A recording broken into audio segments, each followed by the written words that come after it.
भाग 9A, ए को बोलते हैं भाग 9B। तो ध्यान रखना, भाग 9A है वो हमें नगर पालिकाओं के बारे में बताता है। किसके बारे में? नगर पालिकाओं के बारे में। भाग 9 है वो नगर पालिकाओं के बारे में जानकारी देता है, यानी कि इसके बारे में नगर पालिकाओं की व्याख्या है। अगर अनुच्छेद की बात करें तो अनुच्छेद इसके तहत आते हैं वो 243 से लेके 243 तक आता है। 243 से 243 ZG तक अनुच्छेद है वो नगर पालिका के तहत है अनुच्छेद, भाग 9A है। और भाग 9B है वो सहकारी समितियों से जुड़ा हुआ है, सहकारी समितियों से। सहकारी समितियों से भाग 9B का संबंध है। अनुच्छेद की अगर बात करें तो 243 ZH से ये प्रारंभ होकर 243 ZT तक जाता है। तो 243 अनुच्छेद बहुत ज़्यादा व्याख्यात है। उसके बाद अगर बात करें तो अगला भाग आता है, तो हमने अभी तक 9 भागों का अध्ययन कर लिया संविधान के तहत, और अब हम बात कर लेते हैं भाग 10 की। अगला भाग कौन सा है? भाग 10। तो भाग 10, भाग 10 में जो बातें की गई है वो किससे संबंधित है वो देख लेते हैं। तो इसमें अनुसूचित जाति और जनजाति क्षेत्र के बारे में बात की गई है। अनुसूचित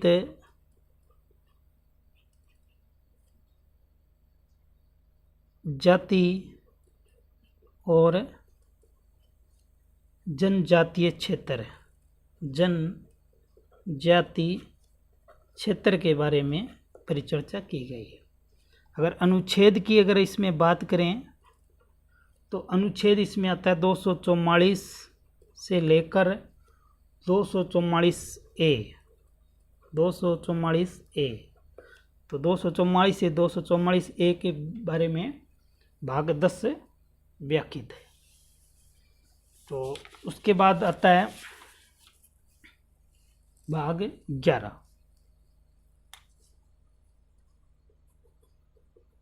भाग 11, तो भाग 11 जो है उसमें क्या प्रावधान है देख लेते हैं।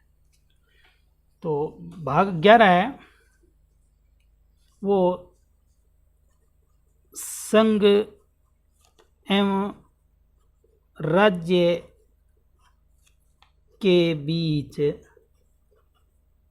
संबंधों के बारे में। किसके बारे में है? यानी केंद्र राज्य संबंध जिसको बोलते हैं उसके बारे में परिचर्चा करता है।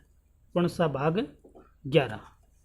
ध्यान रखना, भाग 11 और भाग 12 दोनों के दोनों केंद्र राज्य संबंध के बारे में परिचर्चा करता है। तो भाग 11 है उसमें अगर अनुच्छेदों की बात करें तो इसमें अनुच्छेद हैं 245 से लेके 263 तक, 245 से लेके 263 तक। यहाँ एक चीज़ मैं और क्लियर कर देना चाहता हूँ आपकी है कि केंद्र एवं राज्य संबंध है, केंद्र एवं राज्य संबंध है, उस केंद्र राज्य संबंध को हम 3 भागों में बांटते हैं। कितने भागों में? 3 भागों। यहाँ से भाग आपका 11 और 12 दोनों क्लियर हो जाएगा, थोड़ा सा समझ लेना इसको। केंद्र और राज्य संबंध है उनको हम 3 भागों में बांटते हैं। पहला भाग आता है विधायी संबंध। कौन सा आता है? विधायी संबंध। दूसरा जो भाग होता है उसको बोलते हैं प्रशासनिक संबंध। क्या बोलते हैं? प्रशासनिक संबंध।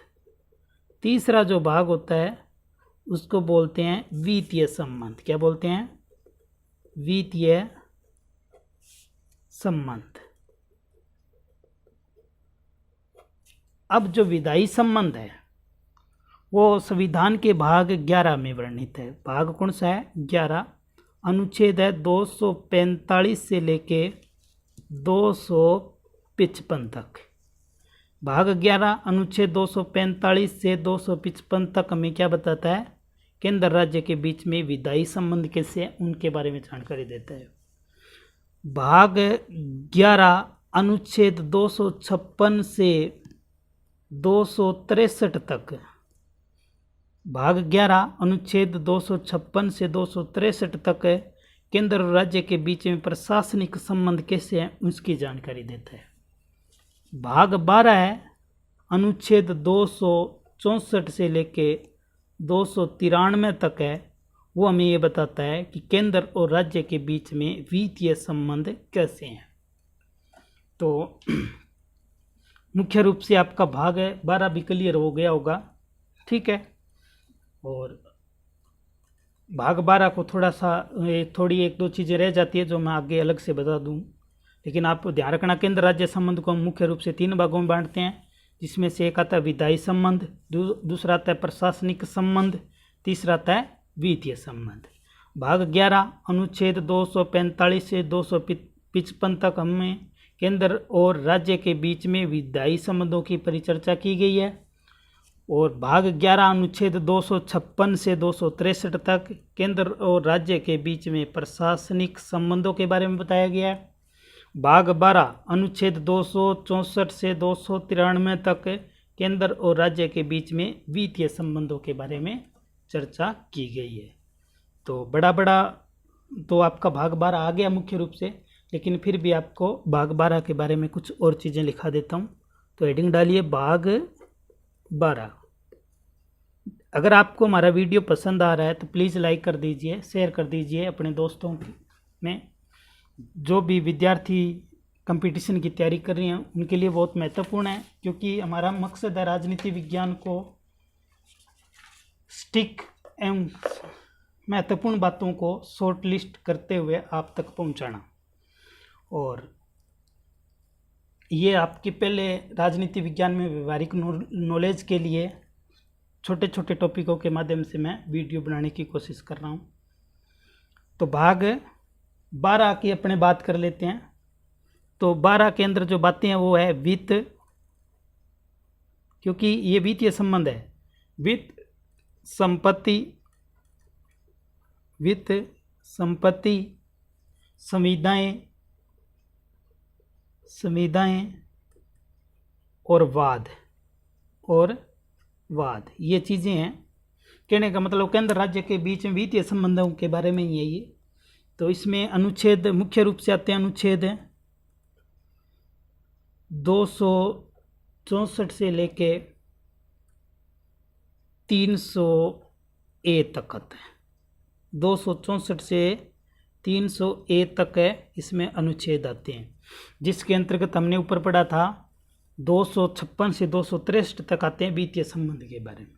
तो इसके अंतर्गत है कुल मिला के 4 अध्याय हैं इसके अंदर। भाग 12 में अध्यायों की संख्या कितनी है? 4। तो पहला अध्याय देख लेते हैं। अध्याय 1। अध्याय 1 है वो हमें वित्त के बारे में बताता है। वित्त मतलब धन, किस तरह धन के बारे में परिचर्चा की गई है।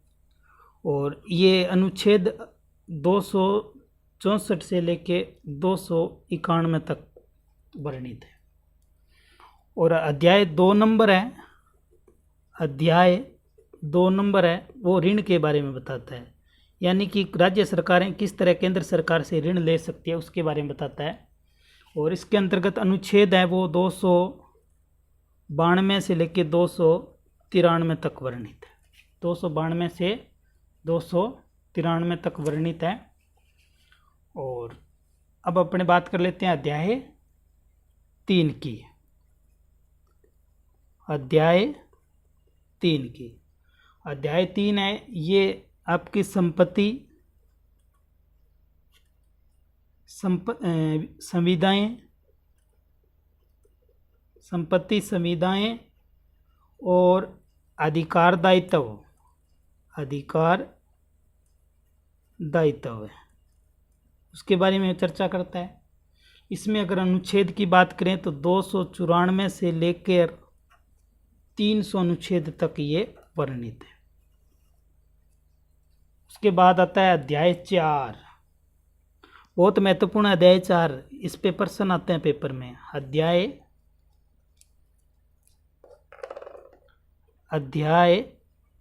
4, अध्याय 4 है वो संपत्ति का अधिकार, इसके अंतर्गत आता है। मैं आपको इसकी थोड़ी सी व्याख्या बता देता हूँ। संपत्ति का अधिकार, ये अनुच्छेद 300A है। देखो, हमारे भारतीय संविधान के अंदर हमें मूल संविधान में 7 मौलिक अधिकार दिए गए थे। ये अध्याय 4 के बारे में बता रहा हूँ। मूल अधिकार थे, उनकी संख्या थी 7। उसके अंतर्गत हमारा जो एक अधिकार था संपत्ति का अधिकार, कौन सा? संपत्ति का अधिकार, जो अनुच्छेद 31 में वर्णित था। ठीक है ना? अनुच्छेद 31 में मौलिक अधिकारों के तहत हमारा एक अधिकार था संपत्ति का अधिकार। इस अधिकार को 44वें संविधान संशोधन 1978 में मौलिक अधिकारों की श्रेणी से हटा दिया गया। ठीक है ना? क्या किया गया? 44वें संविधान संशोधन 1978 में संपत्ति के अधिकार को मूल अधिकारों से हटा दिया गया और इसको एक क्या बना दिया गया? कानूनी अधिकार बना दिया गया। क्या बना दिया गया? कानूनी अधिकार बना दिया गया। और ये कानूनी अधिकार बना के संविधान के भाग 12 अनुच्छेद 300A में जोड़ दिया गया। यही है वो अध्याय 4, जो संपत्ति का अधिकार 300A है। तो आशा करता हूँ आपको हमारा वीडियो पसंद आ रहा होगा।